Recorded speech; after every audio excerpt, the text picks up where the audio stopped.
ఇచ్చినప్పుడు పెద్ద కుమారుడు ఏమన్నాడు తెలుసా, నాకు ఎప్పుడైనా నా స్నేహితులతో సంతోషించడానికి ఒక మేకనైనా ఒక గొర్రెనైనా ఇచ్చావా? నీ కుమారుడు అంతా పాడు చేసి వచ్చినప్పుడు మాత్రం పెద్ద పార్టీ చేస్తున్నావు నువ్వు అన్నాడు. స్తోత్రం కలుగును గాక.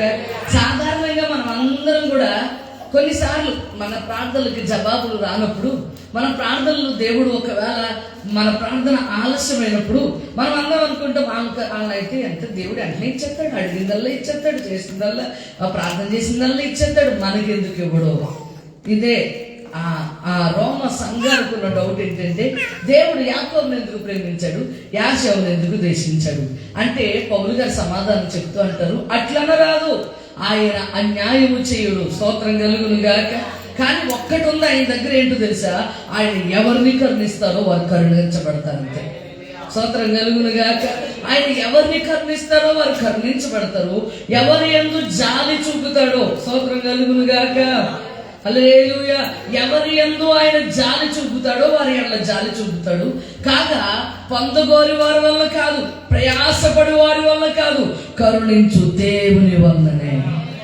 హల్లెలూయా, హల్లెలూయా.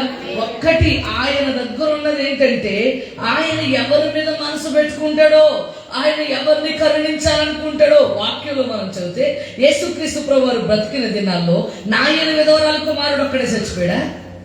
అక్కడ ఆ ఊర్లో విధవరాలు లేరా? ఇంకా చాలా మంది చచ్చిపోలేదా? కానీ మరి ఎందుకు దేవుడు నాయన విధవరాలు కొడుకుని ఒక్కడే బ్రతికించారంటే, దేవుడు ఆమె మీద కనికరపడి. స్తోత్రం కలుగును గాక. ఈరోజు మన ప్రయాసను బట్టి మన జీవితాల్లో ఆశీర్వాదం రాదు. మనం ఏదో దేవుడికి ఇచ్చేసాము, మేము అలా చేసాము, మేము ఇలా, దేనిని బట్టి రాదు. దేవుని కరుణ ఉంటే నీకు ఏదైనా జరుగుతుంది. హల్లెలూయా. అందుకే అపోస్తలుడైన పౌలు అంటారు, యాషవును ద్వేషించాడు, యాకోబును ప్రేమించాడు. లేకపోతే పలానా వాళ్ళకి సహాయం చేశాడు, నీకు సహాయం చేయలేదు. ఆయన ఏదో దేవుని కరుణ ఆడి మీద నిలిచి ఉంది కనుక. హల్లెలూయా. దేవుని కటాక్షం అతని మీద నిలిచి ఉంది, దేవుని కరుణ అతని మీద నిలిచింది. యేసు ప్రభువు వారు పుట్టిన దినాల్లో మరియమ్మ ఒక్కరినే ఎందుకు దేవుడు కనికరించాడు? దేవుని కృప ఆవిడ మీద ఉందంతే. స్తోత్రం కలుగును గాక. హల్లెలూయా. అంటే దేవుడు కొంతమంది నచ్చుతాడండి, కొంతమంది ఆయనకి నచ్చరా? ఓ రోజు పాస్టర్ గారు మేము మాట్లాడుకుంటుంటే, పాస్టర్ గారు అంటే చాలా కోట్ల మంది చచ్చిపోయారు, వీళ్ళందరూ నరకానికి వెళ్ళిపోతారు కదా, దేవుడు మరలా వీళ్ళందరినీ బ్రతికించి మరలా ఇంకొక అవకాశం ఇచ్చి పరలోకం తీసుకెళ్తాడా? కొంతమంది సువార్త అందరినీ చచ్చిపోయారు, కొంతమంది యేసుప్రభు అంటే ఎవరో తెలియక చచ్చిపోయారు. అసలు యేసుప్రభు వారు దేవుడని పరలోకం ఉందని అవగాహన లేకుండా చచ్చిపోయారు. మరి ఇప్పుడు వాళ్ళకి ఇంకో ఛాన్స్ ఉంటుందా? అప్పుడు మా చింతన కొంతమందినంట దేవుడు భక్తిహీనుడిగా ఉండడానికే పుట్టించాడంట. వాళ్ళు ఎందుకు పుట్టారో వాళ్ళకి తెలియదు, వాళ్ళు ఎందుకు చస్తారో వాళ్ళకి తెలియదు. స్తోత్రం కలుగును గాక. హల్లెలూయా. అంటే జీవన క్రమంలో, ఈ ఉత్పత్తి క్రమంలో, ఈ ప్రపంచం నడుస్తున్న ఈ క్రమంలో కోట్ల మంది పుట్టుకొస్తున్నారు, కోట్ల మంది చచ్చిపోతున్నారు. కానీ ఆయనను వెతికేవారు కొంతమంది ఉంటారు, ఆయనను కనుగొనాలని ఆశపడేవారు కొంతమంది ఉంటారు. అందుకే దేవుని తడువులాడుతూ ఉంటారంట కొంతమంది. అలాంటి తడువులాడేవారిని దేవుడు వారికి ప్రత్యక్షమవుతాడు, వారిని కనికరిస్తాడు. స్తోత్రం కలుగును గాక. హల్లెలూయా. అందుకని ఈ రోజు మనం అంత చేసామంటే మేము దేవుడి కొరకు, మేము ఇంత చేసామంటే దేవుడి కొరకు, అవన్నీ పక్కనట్టు దేవుని కరుణ నీ మీద ఉంటే నువ్వేం చేయకపోయినా ఆస్వాదించుకుంటావు. హల్లెలూయా, హల్లెలూయా. చాలా మంది మేము మీ దేవుడు పుట్టినరోజుకి మేము కారుకి ఎంత తీసుకు, నువ్వు కారుకి ఏమన్నా నరకబెట్టుకున్నాము. స్తోత్రం కలుగును గాక.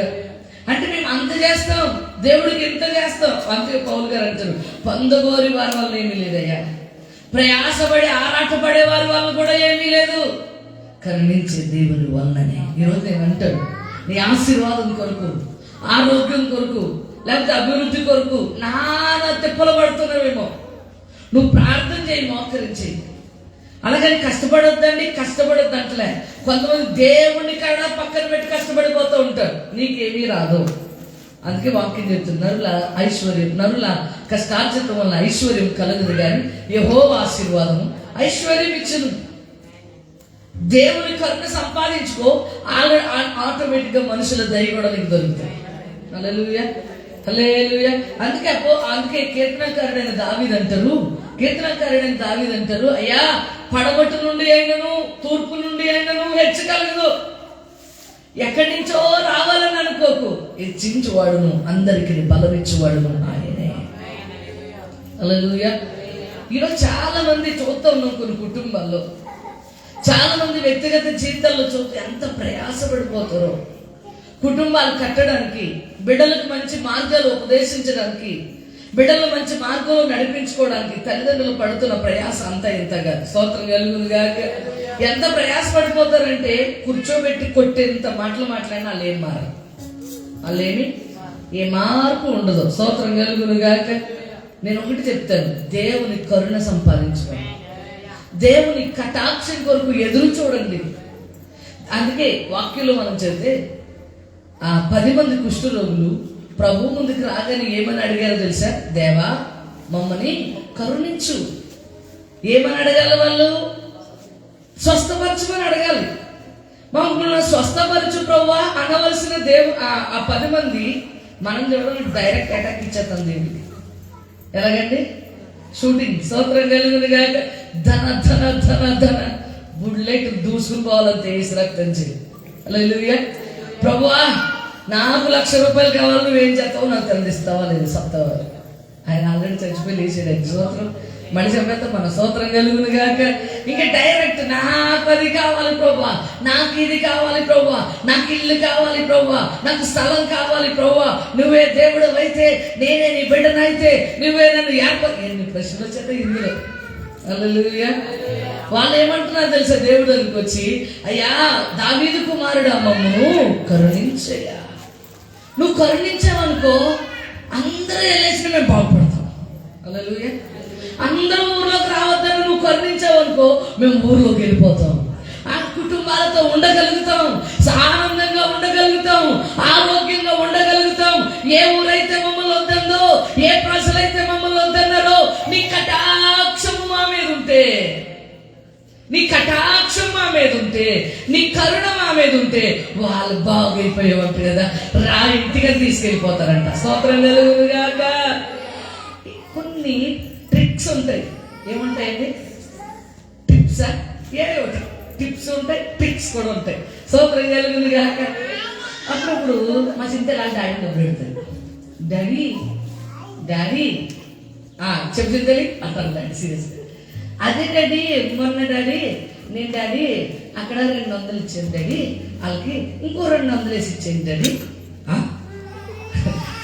అడుగుతుందంటే ఆవిడ 200కి ఇంకో 200 వేసామంటారా? ఆ డాడీ 500 ఇచ్చేస్తాను అన్నమాట, ఇంకో 100 బోనస్. అడిగే విధానం అలాగే నన్ను అలాగే అడగదు కదా. అరే నాని అమ్మని 500 అడిగట్టారు ఆర్డర్. అక్కడ వినతి. స్తోత్రం కలుగును గాక. హల్లెలూయా. మేకడం అంటారు దాన్ని. ఏమంటారు? దాన్ని పాలిష్. ఏమంటారండి? పాలిష్ చేయాలి. స్తోత్రం కలుగును గాక. కొంచెం మనం ముందు ఏం చేయాలా? మెత్త పెట్టాలి. ఏంటేనా? మెత్త పెట్టాలి. స్తోత్రం కలుగును గాక. బాగున్నావా? చీర బాగుంది, ఏం కూర పెట్టి అన్నప్పుడు డైరెక్ట్ కుదుకోరేయాలా నీకేద్దామని ఉండేది ఇక్కడ. స్తోత్రం కలుగును గాక. కొన్ని నవీన్ డబ్బులు కావాలనుకో ఎలా అడగాలి? ఏదో పెద్ద మనం ఏదో బాకీ ఉన్నట్టు డబ్బులే అంటే ఎవరెవరు మనకు స్తోత్రం కలుగును. ఏం లేదు, కొంచెం అవసరం వచ్చింది, ఓ 2 నెలలు పెద్దండి.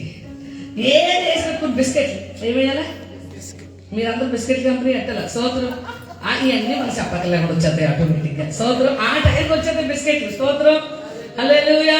ఇప్పుడు దేవుడి దగ్గరకు వచ్చేటప్పటికి డైరెక్ట్గా వెళ్ళిపోతాం. దేవా నువ్వు తప్ప నాకు ఎవరున్నారు ప్రభా?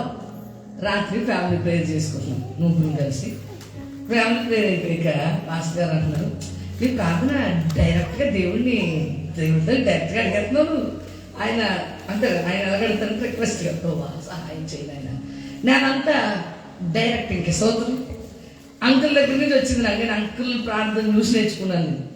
అంకుల్ చనిపోయాక కూడా నాకు ఆయన అభిషేకం కావాలని ప్రార్థన చేస్తాను.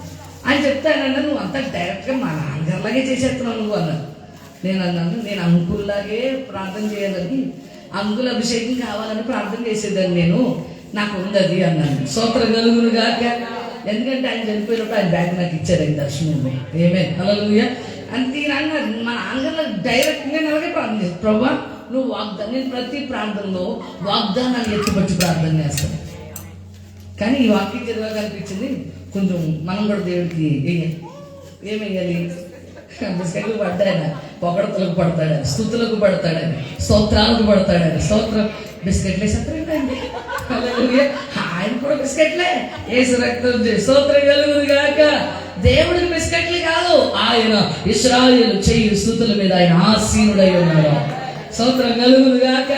స్తుతి చెప్పడం ప్రారంభించు, ప్రభువా నువ్వు ఎంత గొప్ప దేవుడు. రాత్రి ప్రార్థన చేస్తూ ఉన్నప్పుడు కృతజ్ఞత భావం కళ్ళంట నీళ్ళు చాలాసేపు ఆగలేదు నాకు. నిజమే ప్రభువా, అయ్యా ఎంత నమ్మదగిన దేవుడు అయ్యా, ఎన్ని పరిస్థితుల్లో సహాయం చేసావయ్యా. వాక్యంలో ఆయన రాయించారు, అడగక మునుపే ఆయనకు మీ అక్కర్లేంటో తెలుసు. ఇంకా అడగక్కర్లతో పడుకుంటుంది. స్తోత్రం కలుగును గాక.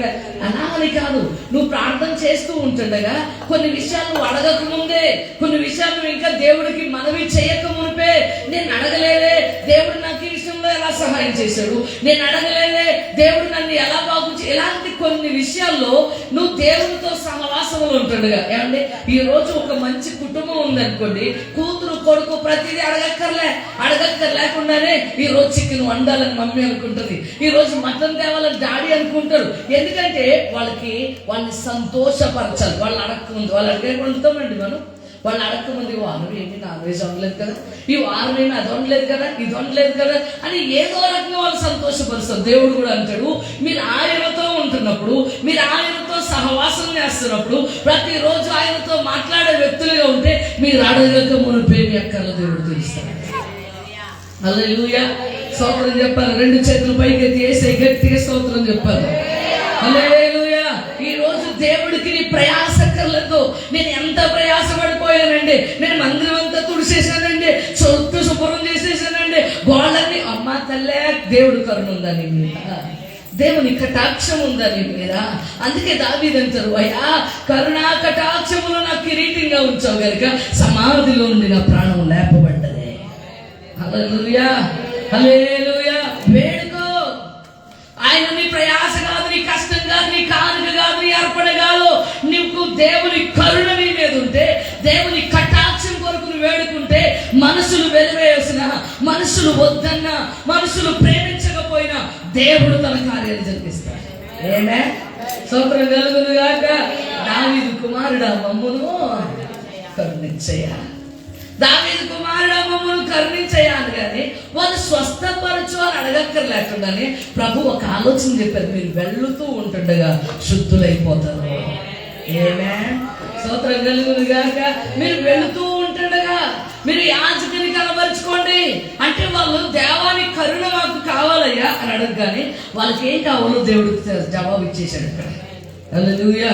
ఈ రోజు ఈ నూతన సంవత్సరంలో నీ వాగ్దానాన్ని చేతబట్టుకు నువ్వే ప్రయాసపడకు, నువ్వే తలకిందులుగా తపస్సు చేయాల్సిన అవసరం లే, దాని కొరకు ఎక్కడో అప్పు తెచ్చి కానుక ఇవ్వాల్సిన అవసరం కూడా లే. ఒక్కడి చెప్తారు, దేవుని కరుణ కొరకు ఆయన పాద దగ్గర కూర్చోగలిగితే ఆయన కటాక్షము నీ మీద ఉంటుంది.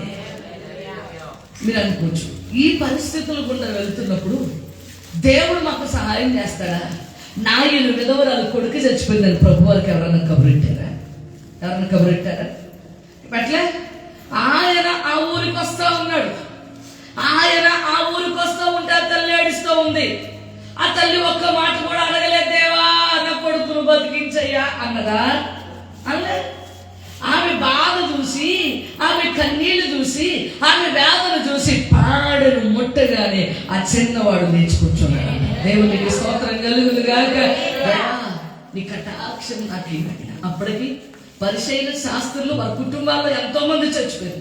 వాళ్ళు ఎలాంటి వాళ్ళు చెప్పినా జీలకర్రలో కూడా దశం భాగం తెస్తారు. ఎందులో తెస్తారు? ఒక పుదీనా కట్ట కొనుక్కున్నారు అనుకో, పుదీనాలో కూడా దశం భాగం తెస్తారు. ఒక ప్యాకెట్ సోపు కొనుక్కున్నారు అనుకో, సోపులో కూడా దశం భాగం తెస్తారు. అబ్బాయి ఏదో బాగుంది ఎక్కడ వద్దుకోవాలని ముందే సంత కొట్టేసుకుంటున్నట్లుంది.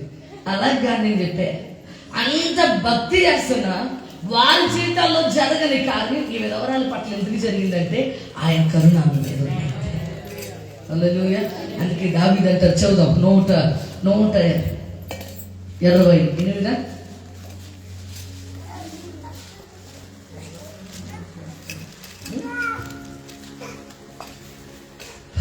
123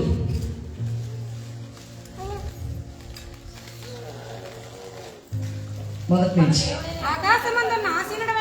ఆకాశమందు ఆసీనుడైన వాడా, నీ తట్టు మా కన్నులెత్తుచున్నాను. దాసుని కన్నులు తమ యజమాని చేతి తట్టును, దాసి కన్నులు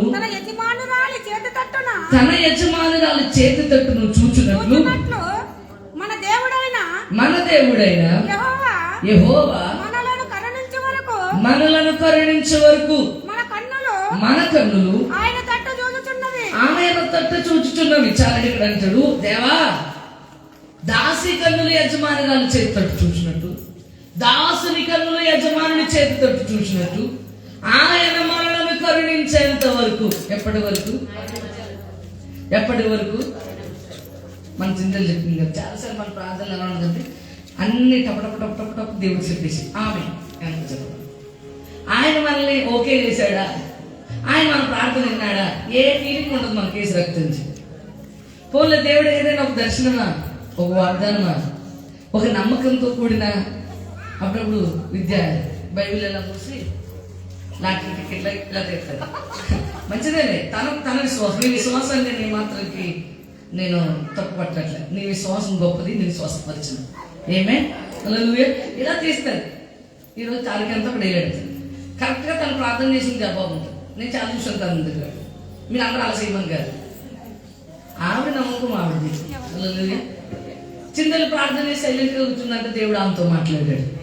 అంటే మనము చెప్పేసి వెళ్ళిపోవడం కాదు, ఆయన దగ్గర నుంచి ఒక రెస్పాన్స్ మనకు కావాలి ఖచ్చితంగా. స్తోత్రం కలుగునుగాక. అందుకే దావీదు చాలా చోట్ల రాయబడి ఉంటుంది, తన యెహోవాను ధరించుకుని యెహోవా విచారణ చేయట కూర్చుంటాడంట. అంతా చెప్పేసి దేవుడు ఏం చెప్తాడు చూస్తాడంట. దేవుడు ఎంతలో మాట్లాడతాడు, నువ్వు ఆ మార్గమును వెళ్ళు, ఫిలిష్తీయులు నీ చేతికి అప్పగిస్తాను. హల్లెలూయా హల్లెలూయా.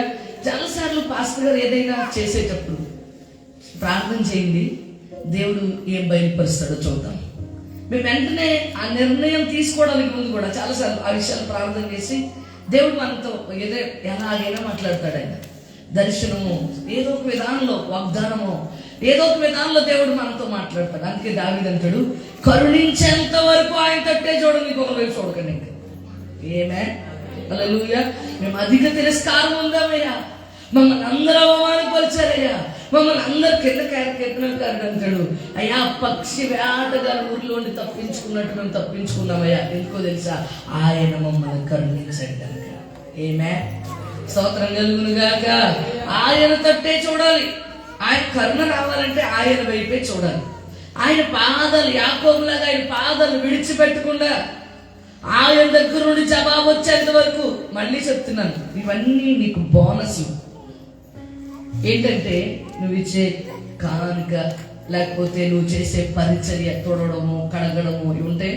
ఇవన్నీ నీకు ఆశీర్వాదానికి ఒక్కొక్క మెట్టే. కానీ అన్నిటికంటే ప్రాముఖ్యమైనది ఆయన కరుణ కటాక్షం నీ మీద నిలిచి ఉండాలి. హల్లెలూయా. దీని కొరకు నువ్వు చేయాల్సింది ఏమి ప్రయాసపడక్కర్లేదు. ఓ అలా చేసి ఎలా చేసి అక్కడికి వెళ్ళానండి, ఆ స్థలానికి వెళ్ళాను, ఈ స్థలానికి వెళ్ళాను, నేను గుత్తి వెళ్ళాను, గుంటూరు, ఎక్కడికి వెళ్ళి ఇక్కడ స్తోత్రం కలుగునుగాక. హల్లెలూయా. నేను జీసస్ కాల్స్కి వెళ్ళానండి, ఎక్కడికన్నా వెళ్ళు, అక్కడ ఇదే దేవుడు, అక్కడ ఇదే దేవుడు. స్తోత్రం కలుగునుగాక. నువ్వు అప్పుడు ఏమంటారు, నేను అక్కడికి వెళ్ళని ఏమి అవ్వాలి, ఎక్కడికి వెళ్ళని ఏమి అవ్వాలి. ఆయన ఏమన్నాడంటే, నా కరుణ ఉంటే నువ్వు ఎక్కడున్నావు అక్కడే జరుగుతుంది. హల్లెలూయా. ఎవరు ప్రభు దగ్గరకు వచ్చినా ప్రభుని అడిగింది అదే, నీ కరుణ మా మీద ఉంచాయా, మమ్మల్ని కరుణించాయా. ఈ సంవత్సరంలో వాగ్దానం నెరవేరాలన్నా, ఈ సంవత్సరంలో దేవుని కార్యాలు మన జీవితాల్లో జరగాలన్నా ఆయన పక్షపాతి కాడు. చాలా మంది దేవుని దగ్గర వాళ్ళ యొక్క ప్రయాస చెప్పుకుంటున్నారు, దేవుడి కొరకు వారు పరిగెట్టిన విధానం చెప్పుకుంటున్నారు. కానీ నేను అంటాను, నువ్వు ఎంత కటాక్షం ఆయన దగ్గర నుంచి సంపాదించుకున్నావు, నువ్వెంత కరుణ ఆయన దగ్గర నుంచి సంపాదించుకున్నావో దానిని బట్టి దేవుని జీవితం ఆశీర్వదించబడి ఉంటుంది. స్తోత్రం కలుగునుగాక. అంతేగాని యాకోబు అండి, వేటగాడండి, చాలా నైపుణ్యంగా వేటాడతాడండి, తండ్రిని చాలా ప్రేమించాడండి, ప్రతిరోజు మాంసం. నాకు అవన్నీ చెప్పకండి. యాకోబు యాకోబు నేను ప్రేమించాను, యాకోబు నేను నా ఇష్టం అని. స్తోత్రం కలుగును గాక.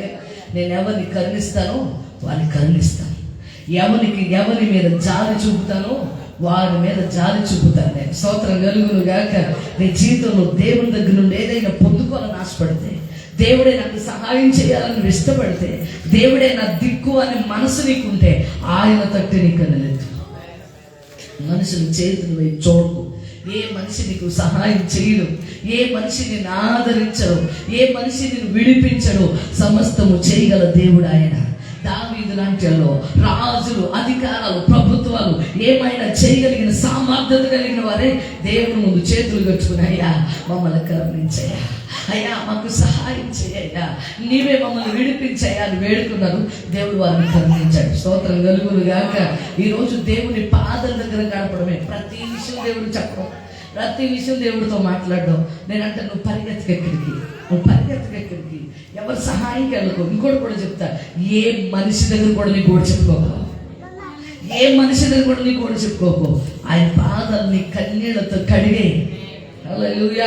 ఆయన పాదాల దగ్గర ఏం చేయి, నీ భారం అంతా ఆయన పాదాల దగ్గర కుమ్మరించేయి. అన్న బహు దుఃఖాక్రాంతురాలై వచ్చిందంట, తన బాధ అంతా చెప్పేసుకుందంట, పెళ్ళిన్న మాటలన్నీ చెప్పేసుకుందంట. తన భర్త ప్రేమిస్తున్నాడు, అయ్యా నా భర్త ప్రేమిస్తున్నాడు కానీ ఆ పెళ్ళిన్న మాట్లాడే మాటలు నేను భరించలేకపోతున్నానయ్యా, అవన్నీ దేవుడికి చెప్పేసుకుందంట. ఏలి అన్నాడు, అమ్మా వచ్చే ఈ కాలానికి నీ కొడుకు కొడతాడా? హల్లెలూయా. ఏలి దైవజనుడు మాట పట్టుకుని వెళ్ళిపోయింది అంతే, దేవుడు మాటగా భావించింది. దైవజనుడు మాట దేవుడు మాటగా భావించింది. ఏలి మాటను స్వీకరించింది. ఓకే, నా మరణ దేవుడు అన్నాడు, జవాబు నీ దగ్గర నేను చెప్పించాను. నాకు ఆ మాట చదువుకుని దేవుని కరుణ పొందుకున్నాను నేను, ఆయన కటాక్షం పొందుకున్నాను నేను. మరలా వచ్చినప్పుడు కొడుకుని తీసుకుని వస్తాను నేను. హల్లెలూయా. మరలా వచ్చినప్పుడు కొడుకునే తీసుకుని వస్తా అని చెప్పేసింది.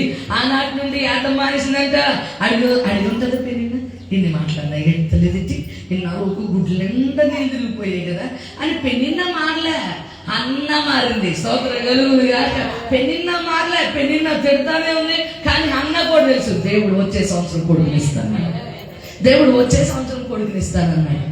నావా నా అనుకున్న కాదయ్యా, నా కన్నీళ్లు చూసే దేవుడు, నన్ను కాదయ్యా నా మనసును చూసే దేవుడు. హల్లెలూయా. హృదయాంతరంగాల్లోంచి ఆయన పాదాలు పట్టుకోండి, ఆయన పాదాల దగ్గర మీ బాధ అంతా వెళ్ళగక్కండి. ఒకవేళ చెప్పడానికి చేత కాకపోతే ఓ పేపర్ మీద రాసి ప్రార్థనలో పెట్టండి, ఇదయ్యా నా మనసు. స్తోత్రం కలుగును గాక. హల్లెలూయా. దేవుడు దృష్టిస్తాడు. కరుణగల దేవుడు దాటిపోయే దేవుడు కాదంట. స్తోత్రం కలుగును గాక. దాటిపోయే దేవుడు, విదిలించుకుని వెళ్ళిపోయే దేవుడు. భర్తలోమై కూడా అలాగే ప్రార్థన చేశాడు కదా, దావీదు కుమారుడా నన్ను కరుణించు అంటే కరుణించాలని అడగాల, కళ్ళి అని అడగాల మామూలుగా. సరే మీకు అప్పు ఉందా, అప్పు తీర్చని అంటారు, కరుణించాడు అడుగుతారు అంటున్నావు కదా. స్తోత్రం కలుగును గాక. జ్వరం వచ్చింది ఏమని అడుగుతారు మీరు? జ్వరం తగ్గించిన ఆయన, టైఫాయిడ్లో పెట్టేయకుండా చూడనైనా, మలేరియాలో పెట్టేయకుండా చూడనైనా, ఆ పక్కవాడికి బాటిల్ వేయించుకుంది నాయన, ఏదో వాటర్ బాటిల్ లాగా సెలెన్స్, ఆ పక్కవాడు బాటిల్ వేయించుకుంది నాయన, నేను మాత్రం బాటిల్ వేయించుకోకూడదు తండ్రి, దాంట్లో నేను హాస్పిటల్ అడ్మిట్ అవ్వకూడదు తండ్రి. ఇదేమని ప్రార్థన. స్తోత్రం చెప్పండి అందరూ. హల్లెలూయా. మనమేమనుకుంటాం తెలుసా, అది పాపి అందుకే బాటిల్ వేయించుకుంది, నేను బాటిల్ వేయించుకోవడం. మనం అప్పుడు 10 రోజులు వేయించుకోవచ్చు, 20 రోజులు వేయించుకోవచ్చు. కేసు రక్తం చే. స్తోత్రం కలుగును గాక. ప్రతి దాంట్లో కరుణించయా అని కేకలేశాడంట. సరే నా కటాక్షం కావాలంటున్నాను కదా అని పిలిచి దేవుడికి కరుణించి పంపించాడంట. ఈరోజు నుంచి మన ప్రాంతాలు మారిపోవును గాక. హల్లెలూయా. ఆయన కరుణ కటాక్షము మనకు కిరీటముగా ఉంచబడును గాక. ఆమేన్. స్తోత్రం కలుగును గాక. కరుణా కటాక్షములను నాకు కిరీటముగా ఉంచి ఉన్నావు. ఎక్కడ ఉంచాడంట? కిరీటముగా ఉంచి ఉన్నావు. పక్షిరాజు యవనం వల్లే నాకు యవనం వచ్చేస్తుంది, కొత్త ధనం వచ్చేస్తుంది, కొత్త మనసు, కొత్త శక్తి, కొత్త బలం. ఎందుకో తెలుసా? ఆయన కరుణ కటాక్షము నా మీద కిరీటముగా ఉంది. శత్రువు అనుకుంటున్నాడు అయిపోయింది, ఈరోజు దావీదు గారి పని అయిపోయింది అనుకుంటున్నాడు. దొరికేశాడు గుహలో అనుకుంటున్నాడు. దొరుకుతున్నాడా? పక్షి వేటగాని వలలో నుండి తప్పించినట్లు దేవా నీవు నా ప్రాణం తప్పించితివి. వలేసేసాడంట పక్షులు పట్టుకోవడానికి. ఇంకెలా దిగేసి కాలు అందులో చెక్కబడిపోయి శత్రువు వచ్చి పట్టేసుకోవాలి. అప్పుడు అలా దిగినట్టు దిగి అలా ఎదిరిపోయేవాడు అంట దావీదు. ఏమే మనం కూడా అలాగే ఉంటాం. శత్రువుకి దొరికేసాడు, అయిపోయింది, నాశనం చేసేద్దామా అనుకుంటాడు సాతాను. ఎప్పుడైతే దేవుని కరుణ నీ మీదకి వస్తుందో సాతాను గారి యొక్క ప్రణాళికలన్నీ లయపరచబడి అదో పాతాళంలో నువ్వు అగ్రశిఖరానికి ఎగిరి వెళ్ళిపోతావు ఉంటాయి. హల్లెలూయా. అందుకే ఆయన పక్షపాతి కాడు. ఆయన ఒకరిని ఆశీర్వదించలేనుడు కాదు. ఒకరిని శపించే దేవుడు కాదు. ఆయన 33 సంవత్సరాల సేవ జీవితంలో ఒక్కరిని కూడా శపించలేదు. ఆయన సిలువ వేసిన వాళ్ళు కూడా ఆయన క్షమించమని వేడుకున్నాడు తప్ప ఒక్కడిని కూడా మరణానికి అప్పగించలేదు దేవుడు ఆయన. ఈరోజు మనం వేడుకున్నాం, దేవాని కటాక్షం నా మీద ఉంచాయి. నేను నా ప్రయాస కాదయ్యా, నా భక్తి కాదయ్యా, నా ప్రార్థన కాదయ్యా, నీ కరుణ నా మీద ఉంచు ప్రభువారిని వేడుకున్నాం. కొద్ది నిమిషాలు అయ్యగారు కూడా మాట్లాడతారు, తర్వాత జ్ఞాపకం కలిగి.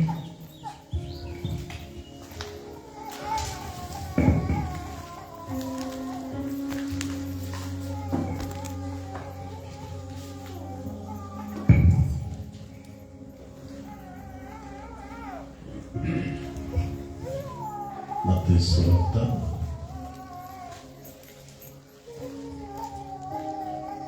5వ అధ్యాయం 6వ అధ్యాయం. మత్తయి సువార్త 6వ అధ్యాయం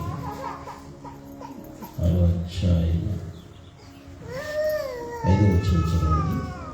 మరియు మీరు ప్రార్థన చేయుచున్నప్పుడు వేషధారుల వలె ఉండవద్దు, మనుషుల కన్నబడవలనని సమాజ మందిరంలోను వీధుల మూలలోను నిలిచి ప్రార్థన చేయుట వారికిష్టము.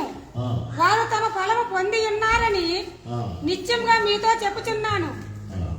నీవు ప్రార్థన చేయనప్పుడు